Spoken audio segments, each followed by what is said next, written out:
وسلم على عبدك ورسولك سيدنا ومولانا محمد وعلى آله وصحبه أجمعين.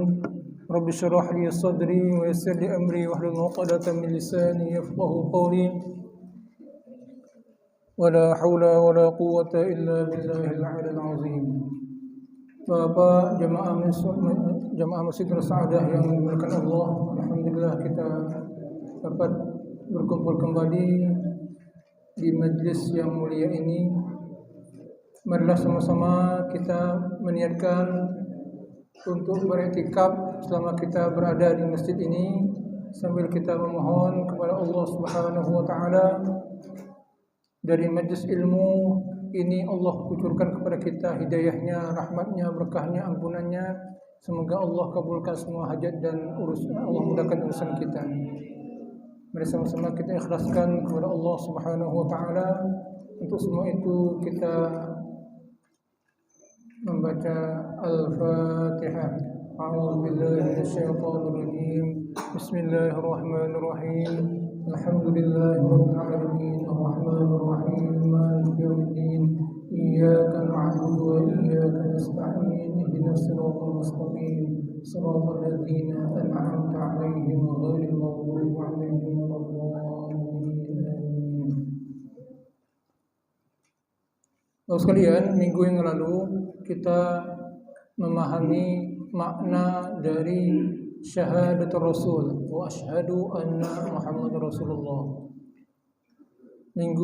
Pertemuan yang sebelumnya lagi kita membahas makna asyhadu an la ilaha illallah.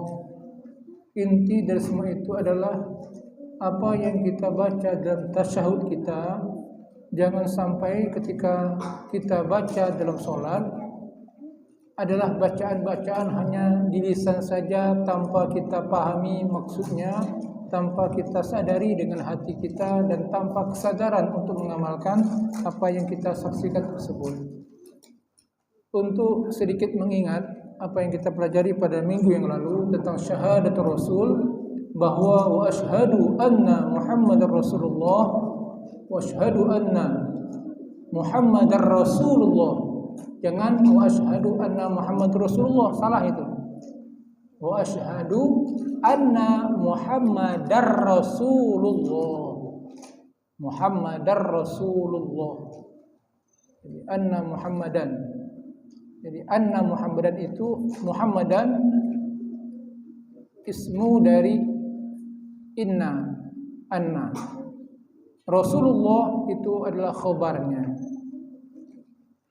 Nah, makna dari wa asyhadu anna Muhammadar Rasulullah, bahwa kita meyakini dengan seyakin-yakinnya bahwa benar ada Allah mengutus baginda Rasulullah sallallahu alaihi wasallam yang Allah pilih dari hamba-hambanya untuk menyampaikan ajarannya kepada manusia, umatnya Rasulullah sallallahu alaihi wasallam. Yang kedua maknanya adalah bahwa kita yakin apapun yang dibawa oleh Rasulullah, yang diajarkan oleh Rasulullah SAW adalah yang terbaik dan pasti benar. Yang ketiga, kita menyadari insaf bahwa kita akan patuh, tunduk, taat dan manut dengan apapun yang diajarkan oleh baginda Rasulullah sallallahu alaihi wasallam. Dan yang keempat, kita menjadikan Rasulullah sallallahu alaihi wasallam itu sebagai suri toladan, sebagai contoh, sebagai panutan, sebagai idola, sebagai kebanggaan dalam hidup kita. Sebagaimana Allah Subhanahu wa taala telah memuliakan beliau dari seluruh makhluknya, dari seluruh manusia, seluruh hamba-hambanya. Jadi kalau ditanya siapakah manusia terbaik di muka bumi ini, apa jawabannya? Baginda Rasulullah sallallahu alaihi wasallam. Sekalian, kalau kita Ini sebagai perumpamaan. Kalau kita sekarang ini siapa nama Panglima TNI? Agus apa namanya? Agus ya. Kalau kita ya disebut Panglima Tentara TNI sekarang ini Pak Agus. Kita mengatakan, saya mengakui bahwa Panglima TNI sekarang adalah Pak Agus. Pengakuan kita itu menuntut kita banyak hal. Bahwa dia betul-betul diangkat oleh Presiden. Bahwa dia itu memang orang pilihan. Kebanggaan, idola bagi tentara TNI. Dan ketika kita ngakui dia sebagai Panglima, berarti kita kan sangat patuh dengan dia. Dan tidak mungkin Panglima itu mengatakan sesuatu yang mengada-ngada. Tidak mungkin. Pasti dia orang yang sangat bijaksana. Ini manusia biasa, Pak Agus itu. Itu manusia biasa. Kita memahami ada konsekuensi dari pengakuan kita bahwa dia Panglima TNI. Apalagi baginda Rasulullah Sallallahu Alaihi Wasallam. Jadi sekali lagi, ketika kita lewat wa asyhadu anna Muhammad Rasulullah, langsung Pak di otak kita tuh banyak hal, Pak, banyak hal. Kesadaran untuk taat dengan Rasulullah, mengikuti Rasulullah, menjalankan sunnah-sunnahnya, mencontoh Rasulullah SAW dalam semua hal, Makanya kenapa orang yang bagus salatnya itu bagus kehidupannya, bagus tuturnya, perilakunya, itu tadi teringat pengaruh dari pengaruh dari kesaksiannya itu, bahwa kesaksiannya kepada Allah, kesaksiannya kepada Rasulullah SAW itu menuntut dia mengamalkan ajaran Allah dan ajaran Rasulullah Sallallahu Alaihi Wasallam. Nah, itulah pentingnya kita ini sekalian paham betul arti dari yang kita baca, dan kita bukan hanya paham artinya, tapi bisa menangkap maksudnya apa dari arti tersebut. Seperti yang pernah saya sampaikan, kalau saya mengatakan saya haus, itu bukan berarti saya memberitahu saya haus. Maksudnya, kalau saya bilang saya haus, maknanya memang yang ditangkap oleh pendengar saya, oleh hadirin adalah Ustadz itu sedang kering ininya kan, tenggorokannya, banyak ngomong misalnya, sehingga kering agak susah di tenggorokan. Itu berita yang disampaikan. Tetapi maksud saya menyampaikan itu adalah saya membutuhkan air minum. Karena tidak penting bagi saya orang lain tahu, sejuta orang tidak penting bagi saya. Yang penting adalah saya tidak haus. Artinya dalam sholat kita harus mengerti apa tuntutan dari yang kita baca itu. Ketika kita misalnya baca Alhamdulillahirabbil alamin, segala puji bagi Allah, bukan sekedar ucapan pemberitahuan dari kita bahwa segala puji itu milik Allah, tapi bagaimana kita mengamalkan alhamdulillah itu dalam perilaku kita sehari-hari. Jadi antaranya yang pernah kita pelajari bahwa segala puji itu milik Tuhan. Kalau kita dipuji, jangan terima pujian itu, tapi kembalikan kepada Tuhan yang pemilik sebenarnya dari pujian itu.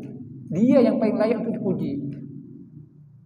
Kalau kita hidup kita sombong, seolah-olah kita mengaku kita ini berhak untuk dipuji. Tetapi kalau kita hidup kita tawadu, tidak membangga-banggakan diri apalagi sombong, itu kita sudah mengamalkan alhamdulillahi rabbil alamin. Nah, ketika kita alhamdulillahirabbil alamin dalam segala hal, itu menuntut kita untuk banyak bersyukur kepada Allah Subhanahu wa taala. Jangan kita ini sekalian, jangan gampang-gampang mengeluh. Saya baru dapat ilmu, Pak. Ternyata tinggi. Saya amati, saya cerna, wah luar biasa. Ada seorang, tidak disebut siapa namanya, menyampaikan satu ilmu kepada yang ada di depan dia, bahwa kita itu harus menerima takdir Allah. Menerima takdir Allah. Jangan mengeluh dengan takdir Allah. Konteksnya apa? Bersyukur dengan apapun takdir Allah. Disyukuri, jangan mudah, jangan mau, jangan sampai kita itu tidak menerima, tidak reda, tidak ridho dengan takdir Allah. Tidak ridho menunjukkan ketidaksyukuran. Kesyukuran itu menuntut kita untuk ridho dengan apapun takdir Allah Subhanahu wa taala. Ternyata ini besar sekali manfaatnya. Banyak sekali kebaikan-kebaikan ketika seseorang itu ridho dengan takdir Allah, mensyukuri apapun takdir Allah. Apapun kondisi kita. Saya lanjutkan sekalian. Pada hari ini kita akan lanjutkan tentang bacaan surat kita.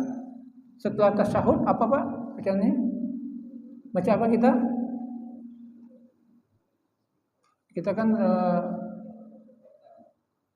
bacaan tasyahud itu kan at-tahiyat. Kemudian syahadat. Selanjutnya apa? Tahiyat itu membaca Allahumma sholli ala, membaca sholawat. Membaca sholawat. Nah, bacaan sholawat ini sekalian, ini juga kadang-kadang kita tidak paham artinya. Ini masalahnya kan. Kalau kita tidak paham, sekali lagi ya kurang sholat kita. Sekarang sekalian, pertanyaannya adalah apakah kita sudah paham baca sholat yang kita baca itu?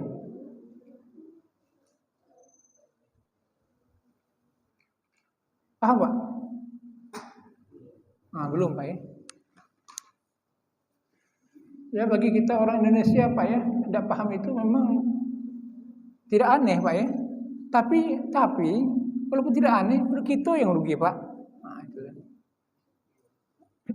Mudah-mudahan ini kesempatan kita Pak ya untuk menangkap makna dari sholawat yang kita baca itu. Jadi sholawat ini saya lihat memang ada riwayatnya, bukan di karangan ulama. Jadi sholawat yang kita baca dalam sholat itu tidak boleh sembarangan sholawat. Harus sholawat yang diajarkan baginda Rasulullah SAW. Tidak boleh misalnya kita mau pakai sholawat naria atau sholawat tibul qulub misalnya kan. Tidak boleh.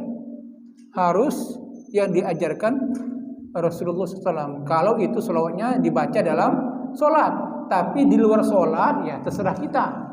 Terserah kita. Nah, sekalian, bacaan sholat ini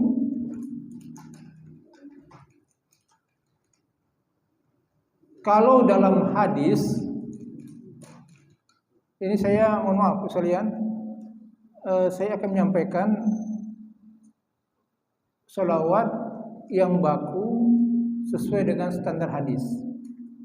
Nanti tinggal kita menyesuaikan saja sholawat yang kita baca selama ini.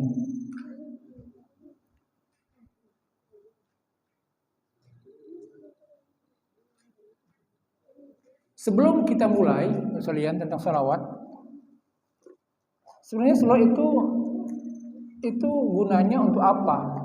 Mengapa kita bersolawat? Sekalian, kata-kata sholawat itu adalah jamak dari bentuk plural dari as-sholah. As-sholah itu jamaknya sholawat. Sholawat itu jamak itu adalah artinya sholat bisa bermakna sholat Pak ya. Bisa juga bermakna sholawat kepada baginda Rasulullah Sallallahu Alaihi Wasallam. Tergantung dari letaknya. Contohnya dalam surah Al-Ma'arij, walladzina hum 'ala salatihim daimun, mereka yang konsisten mengerjakan sholat, mendirikan sholat. Di sini artinya sholat 5 waktu. Kalau dalam surah Al-Ahzab innallaha malaikatahu yusholluna 'alan nabi. Yusholluna 'alan nabi. Bukan yusholluna itu salat di waktu, bukan. Yusholluna sini adalah bersolawat. Nah, sekalian,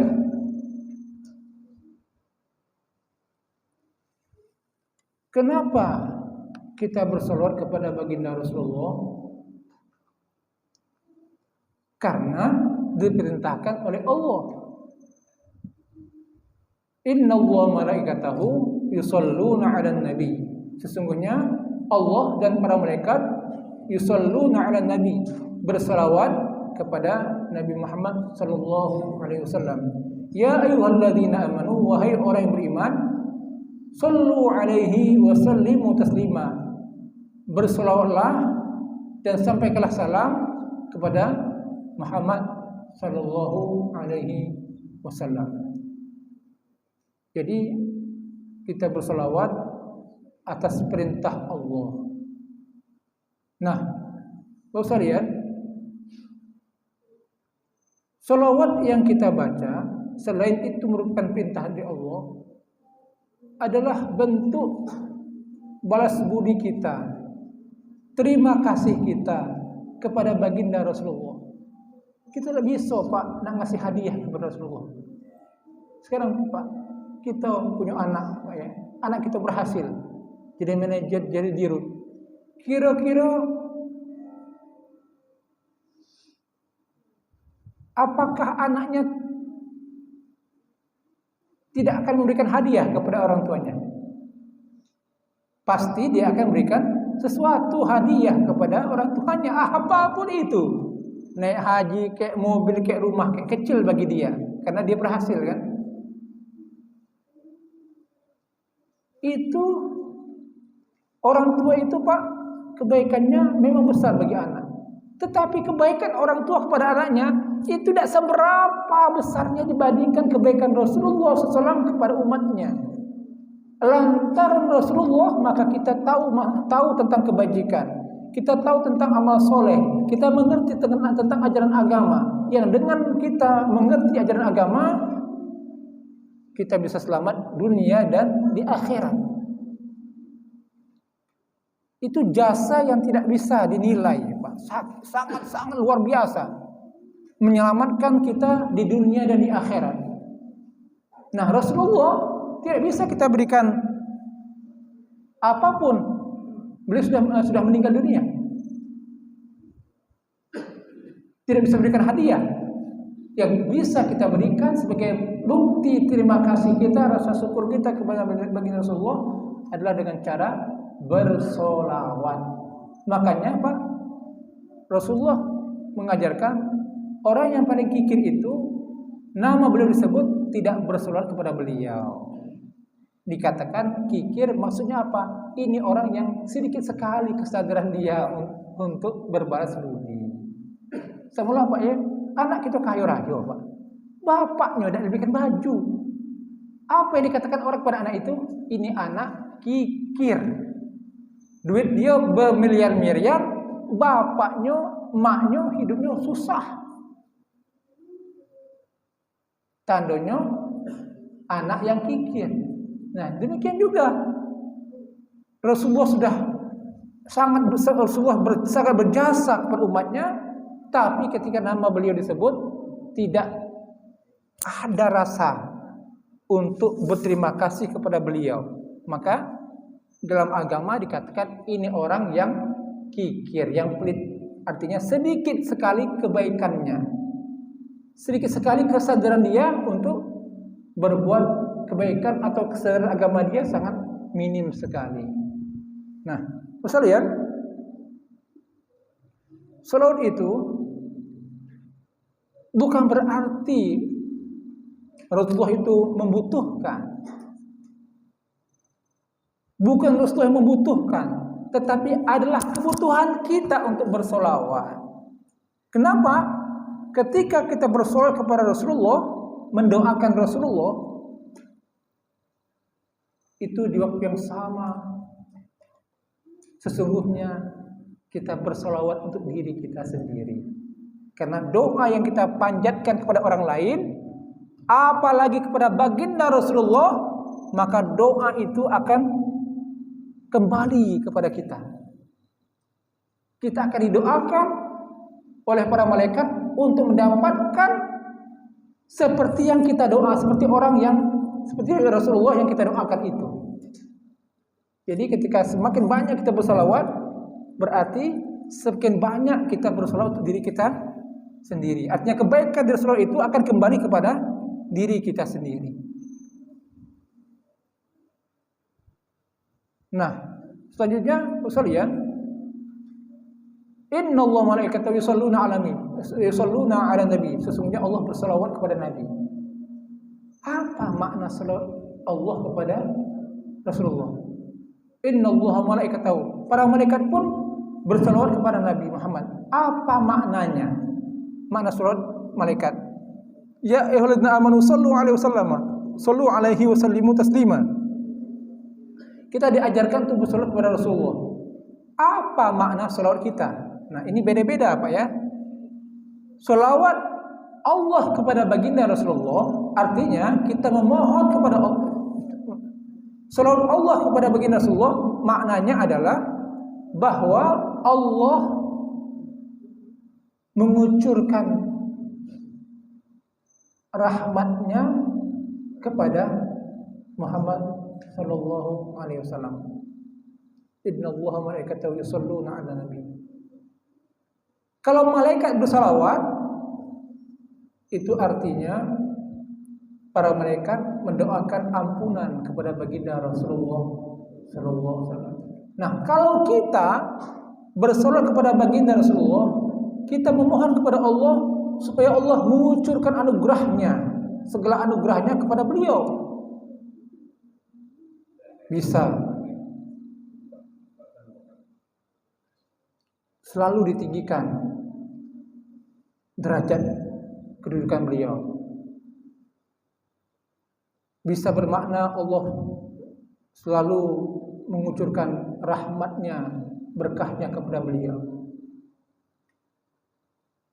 Bisa bermakna kita mendoakan beliau dalam ampunan Allah. Jadi segala anugerah yang baik itu terkandung dalam salawat kita kepada baginda Rasulullah sallallahu alaihi wasallam. Nah, sekalian, saya akan menuliskan redaksinya. Redaksi salawat yang baku yang diriwayatkan oleh Imam Ahmad dan Imam An-Nasa'i. Allahumma shalli ala Muhammad kama shallaita ala Ibrahim wa ala ali Ibrahim innaka Hamidum Majid. Allahumma barik ala Muhammad wa ala ali Muhammad kama barakta ala Ibrahim wa ala ali Ibrahim innaka Hamidum Majid. Ini adalah standar salawat yang baku. Nanti saya tuliskan, kita baca sama-sama Pak ya. Ini standar salawat yang baku. Karena saya menyampaikan materi ini mengacu pada kitab, bukan saya ngarang-ngarang sendiri. Saya baca dulu sekali. Allahumma shalli ala Muhammad wa ala ali Muhammad kama shallaita ala Ibrahim wa ala ali Ibrahim innaka Hamidum Majid. Allahumma barik ala Muhammad wa ala ali Muhammad kama barakta ala Ibrahim wa ala ali Ibrahim innaka Hamidum Majid. Ini standar salawat riwayat Imam Ahmad dan An-Nasa'i. Pak ya. Sesuai dengan yang diajarkan baginda Rasulullah sallallahu alaihi wasallam. Coba kita baca sama-sama Pak ya, barangkali kita ada yang salah baca. Pak ya. Entah panjangnya, entah pendeknya. Di sini Pak, rumusnya ada dua. Ini kata kuncinya Pak ya. Kata kuncinya di sini.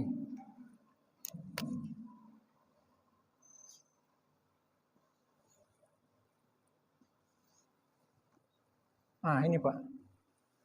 Sholli, shollaita. Barik, barokta.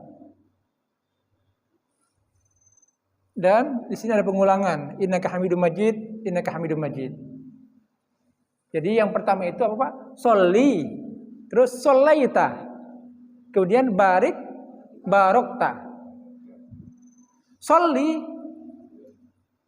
bersolawatlah. Sholaita, sebagaimana engkau telah bersalawat. Engkau telah bersalawat. Sholli, bersolawatlah. Sholaita, engkau telah bersalawat. Barik, berikanlah keberkahan. Barokta, engkau telah berikan keberkahan. Ini kuncinya empat kata ini Pak ya, kuncinya untuk kita bisa tidak salah. Sama-sama kita baca Pak ya. Allahumma salli ala Muhammad wa ala ali Muhammad kama sallaita ala Ibrahim wa ala ali Ibrahim innaka Hamidum Majid. Allahumma barik ala Muhammad wa ala ali Muhammad kama barakta ala Ibrahim wa ala ali Ibrahim innaka Hamidum Majid. Nah, saya akan menjelaskan terjemahan beberapa kata-kata penting di sini Pak ya. Sholli adalah kata kerja. Ya Allah, bersolawatlah. Ini kata kerja. Ala Muhammad wa ala ali Muhammad, kepada Muhammad wa ala ali Muhammad, dan keluarga. Ali ini artinya keluarga. Kama shallaita, sebagaimana engkau telah berselawat. Ala Ibrahim, kepada Ibrahim, wa ala ali Ibrahim, dan kepada keluarga Nabi Ibrahim. Innaka Hamidum Majid, sesungguhnya engkau Hamidun, terpuji, Majid, mulia. Allahumma barik, ya Allah, berilah keberkahan. Ala Muhammad, kepada Nabi Muhammad. Wa ala ali Muhammad, dan kepada keluarga Nabi Muhammad SAW. Kama barokta, sebagaimana engkau telah memberikan keberkahan. Ala Ibrahim, kepada Nabi Ibrahim. Wa ala ali Ibrahim, dan kepada keluarga Nabi Ibrahim. Innaka Hamidum Majid, sesungguhnya inna sesungguhnya ka engkau Hamidum Majid, terpuji lagi mulia. Ini maksudnya apa? Kita mendoakan agar Rasulullah SAW itu diberikan Allah salawat, diberikan Allah keberkahan, sebagaimana Allah telah bersalawat dan berikan keberkahan kepada Nabi Ibrahim. Minta diangkat derajat Rasulullah itu selevel Nabi Ibrahim. Ibrahim ini Pak, kedudukannya sangat-sangat dekat sekali dengan Allah Subhanahu wa taala. Sangat tinggi dan sangat dekat. Nah, kita mendoakan Rasulullah mendapatkan kemuliaan seperti yang didapat oleh Nabi Ibrahim. Kalau ditanya, apakah Rasulullah dengan begitu sama persis kedudukannya dengan Nabi Ibrahim? Tidak, beliau lebih tinggi. Beliau lebih tinggi dari Nabi Ibrahim. Hanya saja kita meminta kepada Allah agar berselawat seperti Allah berselawat kepada Nabi Ibrahim dan keluarganya. Nah, ini juga bacaan ini bukan hanya kita meminta kepada Allah untuk berselawat kepada baginda Rasulullah SAW saja, dan bukan hanya kita minta keberkahan kepada baginda Rasulullah saja, tetapi kepada baginda Rasulullah dan keluarganya juga. Siapa keluarga Rasulullah itu? Istri-istri beliau, anak-anak beliau, dan keluarga terdekat. Keluarga terdekat. Bisa juga bapak ibu, ya, kakek nenek, bisa juga cucung. Karena ali di sini Pak ya, ini keluarga ya, ahli keluarga. Walaupun keluarga itu kan ada batasannya juga Pak ya, ada batasan juga. Tetapi kalau kita ambil yang terdekat saja, setidaknya kita mendoakan. Siapa kita doakan? Istri-istri beliau, anak-anak beliau, orang tua beliau, bapak ibu beliau, kakek nenek beliau, dan bisa juga paman-paman beliau. Paham Pak ya? Jadi banyak yang kita doakan, bukan hanya Rasulullah SAW saja. Nah, sekalian, saya akan sekali lagi menjelaskan artinya. Mudah-mudahan semakin lengket. Di sini doa ini mengandung dua, permintaan, sholawat, memohon agar Allah bersolawat, dan memohon kepada Allah agar menurunkan keberkahannya. Sholawat yang kita minta ini adalah sholawat yang Allah berikan kepada Ibrahim. Keberkahan yang kita minta adalah keberkahan yang pernah Allah berikan kepada Nabi Ibrahim. Sholawat ini ditujukan kepada baginda Rasulullah dan juga kepada keluarga beliau, sebagaimana Allah berikan kepada Nabi Ibrahim dan kepada keluarga Nabi Ibrahim.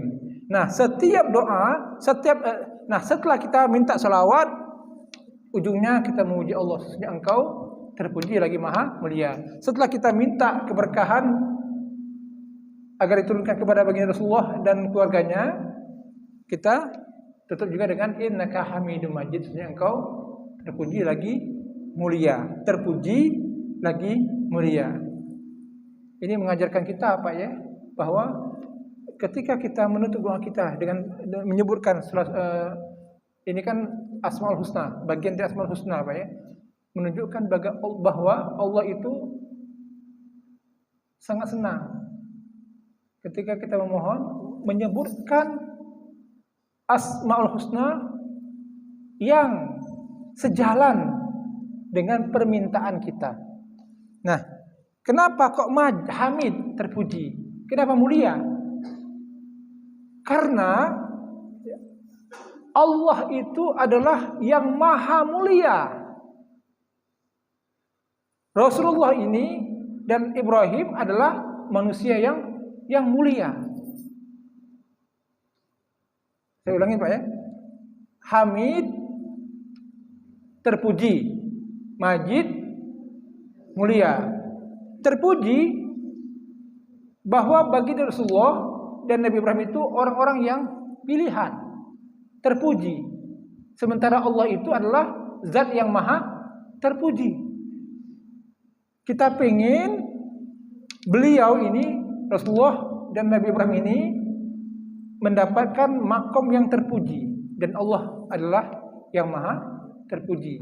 Kita pengen Rasulullah dan Ibrahim ini mendapatkan kemuliaan. Allah maha mulia, Allah sumber kemuliaan.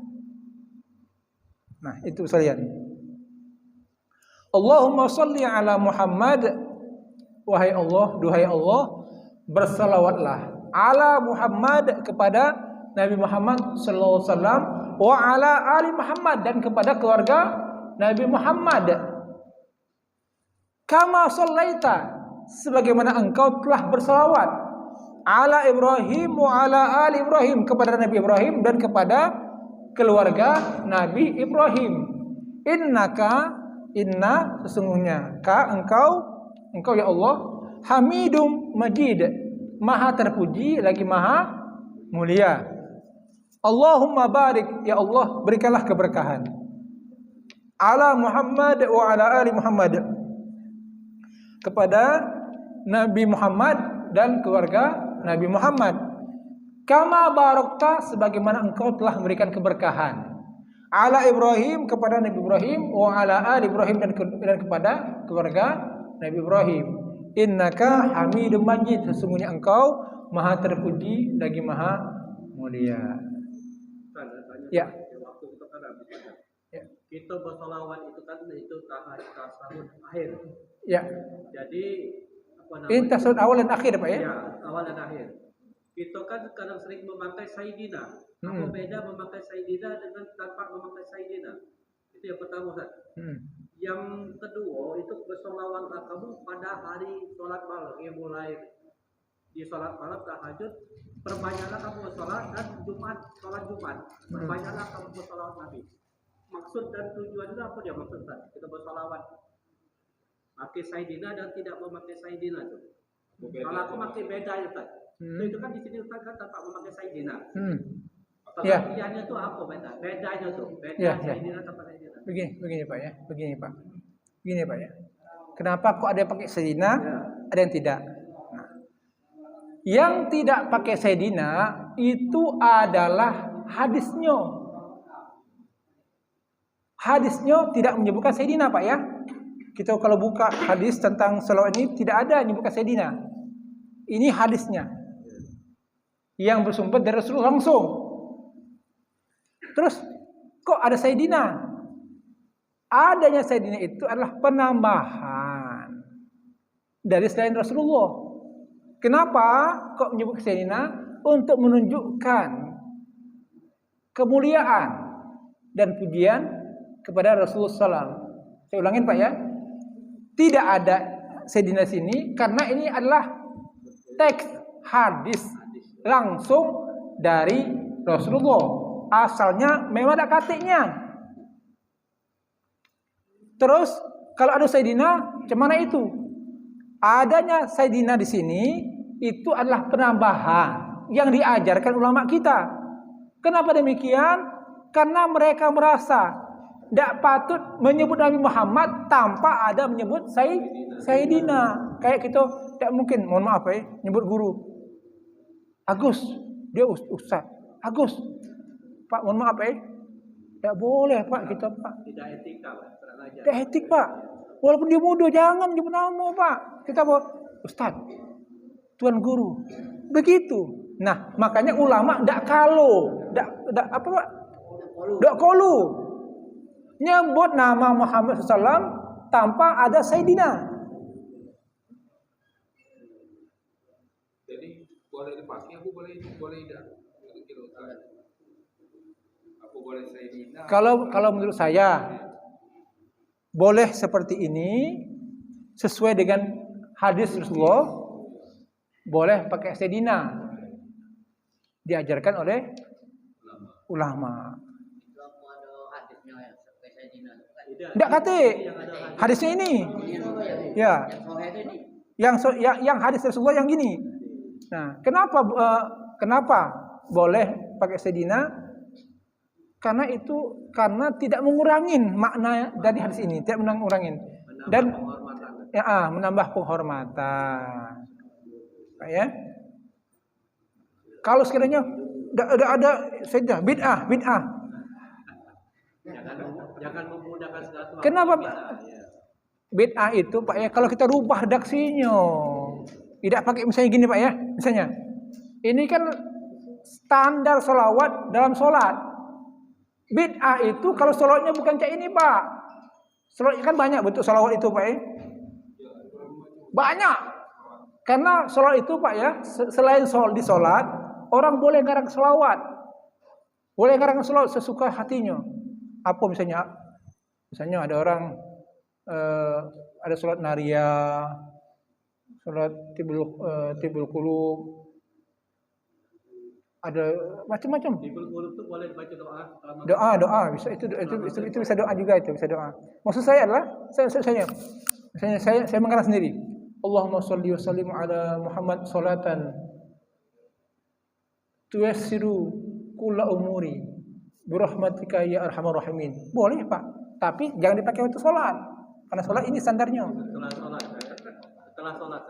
Pokoknya selain waktu sholat, silakanlah. Selama arti dari sholat yang kita karang itu sejalan dengan ajaran agama. Jangan ngarang-ngarang tapi terlalu berlebihan, tidak sesuai dengan ajaran agama. Nah, sedikit Pak ya, petikan ilmu Pak ya. Salawat ini, Pak, Nabi sebelum Muhammad SAW itu adalah Nabi Isa. Sayangnya Nabi Isa ini oleh banyak orang dianggap unsur Tuhan. Malah dianggap sebagai Tuhan. Adanya kita bersolawat kepada Rasulullah adalah bentuk untuk mendudukkan fungsi Rasulullah sebagai makhluk manusia biasa. Walaupun beliau dipilih, tapi asalnya memang manusia yang bukan Tuhan. Untuk menafikan ketuhanan Muhammad Sallallahu Alaihi Wasallam, artinya untuk menguatkan tauhid yang banyak orang tersesat pada nabi sebelumnya, di mana Nabi Isa dianggap sebagai Tuhan. Ya. Nah, tadi ada pertanyaan malam-malam bersalawat, kemudian Jumat, hari Jumat. Memang kita dianjurkan Pak ya, banyak bersalawat waktu Jumat. Terkhusus di waktu sore hari menjelang maghrib, pada asar sampai maghrib. Intinya Pak ya, salawat itu adalah pancingan yang besar untuk Allah cinta kepada kita, untuk Rasulullah itu sayang kepada kita. Rasulullah mendengar Pak salawat kita. Bagaimana cara Rasulullah mendengar? Itu bukan urusan kita Pak. Bukan urusan kita. Allah itu maha kuasa Pak. Nah, sekali lagi Pak ya, salawat itu adalah pintu yang besar yang membuat kita dicintai oleh Allah SWT, yang membuat Rasulullah itu cinta kepada kita. Tapi salawat yang bagaimana? Salawat yang memang dibaca itu bukan sekali dua kali Pak. Dalam tarekat-tarekat Pak ya, tarekat itu adalah suatu pengamalan dari Islam yang berupaya maksimal. Di antaranya mereka punya tradisi membaca salawat. Ada yang mensyaratkan, kau baru diakui sebagai muridku, sebagai pengikut tarekahku, kalau kau mampu sehari bersolawat kepada Rasulullah 1000 kali. Nah, sekarang pertanyaan Pak, sebenarnya berapa lama? Kalau kita membaca salawat 100 kali Pak ya, begini Pak, salawat itu Pak ya, ini kalau begini Pak ya, ini lama Pak. Yang kalau kita mau membaca salawat itu agak-agak 100, 300, 500, 1000 kali, begini Pak, begini redaksinya. Allahumma sholli wa sallim ala Sayyidina Muhammad. Allahumma sholli wa sallim ala Sayyidina Muhammad. Sayyidina Muhammad sudah selesai kok. Iya. Allahumma sholli wa sallim ala Sayyidina Muhammad. Nak lebih pendek lagi, ada. Allahumma sholli ala Muhammad. Iya. Itu dah kenal selawat itu. Nah, pendeknya, sependek-pendeknya apa? Allahumma sholli ala Muhammad. Tidak mengurangi maksud saya redaksi Pak ya. Kalau lebih panjang, dia lebih banyak artinya, lebih banyak pula pahalanya. Tapi pendek yang lebih pakem, Allahumma sholli wa sallim ala Sayyidina Muhammad. Atau kalau dikurangi, Allahumma sholli wa sallim ala Muhammad. Allahumma sholli wa sallim ala Muhammad. Nah itu Pak, membacanya 100, paling-paling 7 sampai 10 menit. Berarti kalau untuk membaca 1000 kali cukup lebih kurang berapa lama Pak? Lebih kurang sejam setengah dapat 1000. Ini Pak, mohon maaf Pak ya, bagi kita orang biasa tidak masuk akal. Tapi orang yang sudah terbiasa, apalagi dia ikut thariqah, itu suatu kewajiban bagi dia. Kapan dibacanya? Macam-macam Pak. Kadang-kadang pagi-pagi Pak sebelum subuh kan, dari zikir dapat dia mestinya 200. Habis subuh uang pada balik, dia salawat lagi. Ini contoh. Ini saya juga dapat ilmu Pak, ilmu baru juga. Ada ini salawat. Ada lagi orang Pak, dia mentradisikan membaca sehari 12 juz. Bagi saya Pak ya, membaca 12 juz itu, maksud saya, kebiasaan membaca 12 juz itu sebenarnya bukan hal yang tidak masuk akal saja. Dan fadilahnya enggak usah ditanya. Kenapa? Ketika orang membaca Quran, Pak ya, itu kan Quran kan penuh keberkahan, Pak. Sebagaimana bersolawat itu. 12 juz, kalau orang baca 12 juz, Pak ya, kalau dia bacanya lancar membaca, itu akan tembus 1 jam itu dapat 3 juz. Berarti 12 juz hanya membutuhkan 4 jam. Saya ulangin Pak ya. 1 juz untuk ukuran orang yang lancar baca, apalagi dia hafal Quran, dia bisa selesai dalam 20 menit. Sejam dapat 3 juz. Untuk 12 juz membutuhkan 4 jam sampai 5 jam saja. Jadi kalau standarnya 5 jam lah untuk 12 juz Pak ya. 5 jam itu, 5 jam dengan Quran Pak ya, itu sangat mungkin sekali. Terkhusus bagi orang yang dia itu kalau dia bekerja, pekerjaannya tidak mengikat. Misalnya dia punya usaha, dia ngatur sendiri waktu, wira swasta, ya seperti itu. Atau orang yang sudah pensiun Pak. Pensiun itu kan macam-macam Pak ya.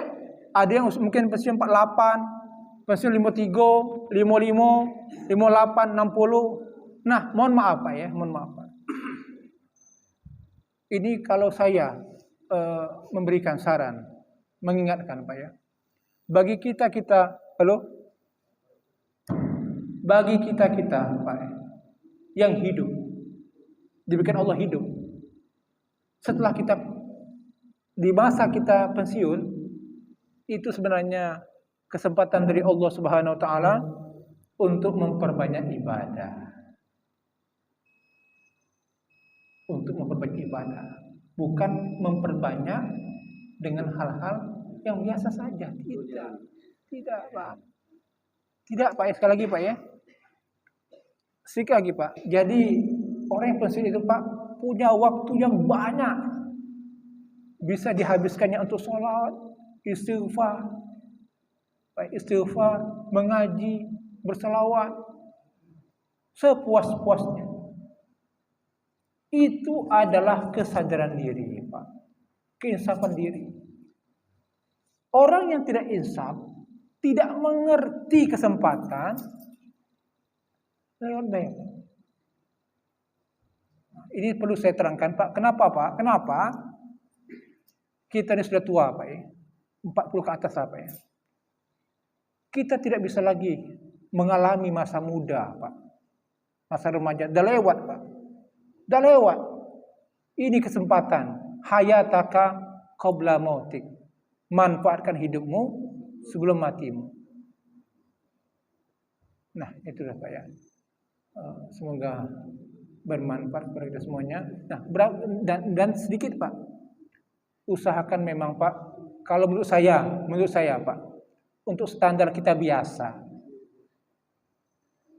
Saya menyarankan kepada kita semuanya, usahakan sehari Pak, jangan kurang 300. Jangan kurang 300 salawat. Ya. 100 itu standar minimal, Pak. Standar minimal, Pak ya. 100 standar minimal. Standar sedang itu 300, 500. Kalau 1000, nah itu sedang kelasnya makomnya itu lebih aman. Lebih aman. Maksudnya apa? Kalau kita sudah mencapai 1000, Pak, mudah-mudahan Pak, surga itu depan mata. Nah, itu harapan kita seperti itu, Pak. Nah. Kalau ditambah sudah salawat, ditambah yang lain juga. Oh bagus, lebih bagus. Gak ada salawatnya misalnya 1000, istighfar juga 1000, salawatnya 300, istighfar 300, ngaji sehari 3 juz, sedekahnya seharinya 30.000, 300.000. Istighfar dulu, diawali. Semuanya bisa semuanya Pak. Begini Pak. Kalau kita banyak dosa dalam konteks untuk membersihkan diri kita apa? Istighfar dulu. istighfar dulu Pak ya. Istighfar dulu kan. Tapi kalau kita misalnya dalam konteks kita ingin mendapatkan keberkahan, nah boleh kita bersalawat baru istighfar. Tapi kalau kita misalnya dalam rangka membersihkan diri kita dari dosa-dosa kita, belum rasa masih banyak kotornya Pak ya, istighfar dulu. Nah Pak, istighfar ini Pak ya, jangan kurang 100 satu hari, jangan kurang Pak, itu standar minimal. Lebih bagus 300, lebih dari itu lebih semakin baik. Salawat standar minimal 100, standar yang sedang 300, lebih dari itu lebih baik. Itu sholat di rumah tadi 300 tadi. Itu di mana saja, kapan saja. Tidak bisa sampai berjalan Pak, begawe, nyetir mobil motor Pak. Dalam berjamaah. Nyetir Sambil jalan dulu boleh. boleh Pak. Nyetir mobil lama Pak, setengah jam Pak, bacakan istighfar setengah jam istighfar Pak, itu bisa dapat 200-300 Pak. Ingat Pak, istighfar itu kita mencari apa Pak? Mencari asuransi, jaminan untuk surga. Kalau mau pasang banyak istighfar kan. Ya. Kalau banyak ibu galak belanja pakai baju pensi. Tapi ulang-ulang terus ya. Sama juga Pak di kantor juga. Di kantor juga, apalagi kalau yang emak-emaknya udah pakai jilbab. Sekarang Naik pesawat. Aurat juga. Kalau dulu tuh Ustaz, wong takut anak-anaknya. Sekarang ini wong takut emaknya. emaknya. A'udzubillahi minasyaitonir rajim. Bismillahirrahmanirrahim. Alhamdulillahi wa ni'amahu wa kafi mazidah. Ya Rabbana lakal hamdu kama yanbaghi li jalali wajhika wa 'azimi sultanik. Allahumma shalli wa sallim ala 'abdika wa rasulika sayyidina wa maulana Muhammad wa ala alihi wa sahbihi ajma'in. اللهم انفعنا بما علمتنا وعلمنا ما ينفعنا وارزقنا علوما تنفعنا. ربنا أوزعنا أن نشكر نعمتك التي أنعمت علينا وعلى والدينا وأن نعمل صالحا ترضاه ودخلنا برحمتك في عبادك الصالحين. اللهم أعنا على ذكرك وشكرك وحسن عبادتك. ربنا آتنا من لدنك رحمة وهيئ لنا من أمرنا رشدا. ربنا ظلمنا أنفسنا وإن لم تغفر لنا وترحمنا لنكونن من الخاسرين. ربنا آتنا في الدنيا حسنة وفي الآخرة حسنة وقنا عذاب النار. وصلى الله على سيدنا محمد وعلى آله وصحبه أجمعين. سبحان ربك رب العزة عما يصفون وسلام على المرسلين والحمد لله رب العالمين.